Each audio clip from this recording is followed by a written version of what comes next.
அதாவது எந்த அரசியல் கட்சி புதுசா ஆரம்பிச்சாலும் சரி, பழசா இருந்தாலும் சரி, எல்லாரும் எங்களுக்கு போட்டின்னு சொல்றது திமுக தான்.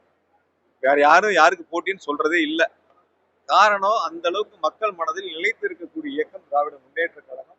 ஒரு நேர்மையான ஆட்சியை, மக்களுக்கான ஆட்சியை முதலமைச்சர்கள் வழிநடத்தி கொண்டிருக்கிறார்கள். அந்த வகையில் அவங்க திமுகவோட போட்டின்னு சொன்னாதான் தன்னுடைய இருப்பையும், தாங்கள் இருப்பதை மக்களிடத்தில் காட்டிக் கொள்வதையும் அவர்களால் முடியும் என்பதை உணர்ந்து அது போன்ற கருத்துக்களை முன்வைக்கின்றார்கள்.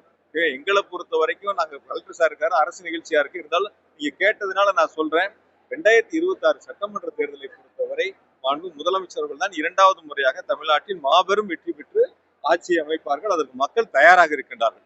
அதனால வரக்கூடிய ஒரு புதிய கட்சியா இருக்கட்டும், பழைய கட்சியா இருக்கட்டும், அவங்க எல்லாம் வாக்கு எண்ணிக்கை முடிந்த பிறகு நீங்களே பாருங்க, எவ்வளவு வாக்கு செய்து அவங்க வாங்கி இருக்கிறாங்க, எவ்வளவு அவங்களுடைய பர்சன்டேஜ் இருக்குங்கிறத நீங்க பொறுத்திருந்து பாருங்க. முழுக்க முழுக்க அரசுங்கிறது நீங்க பாத்துருக்கீங்க. இது மாதிரி ஒரு அரசாங்கம் நடந்திருக்கா?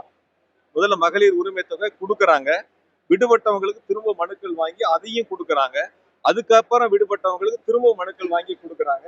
இப்ப அதுல விடுபட்டவங்களுக்கும் மேல்முறையீடு செய்யலாங்கிற ஒரு வாய்ப்பை முதலமைச்சர் கொடுத்துருக்காங்க.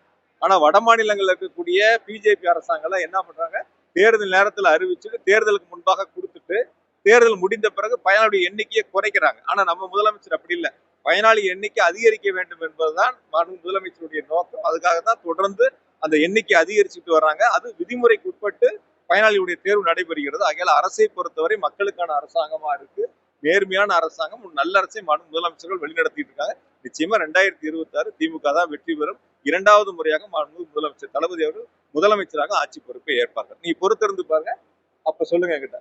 நன்றி.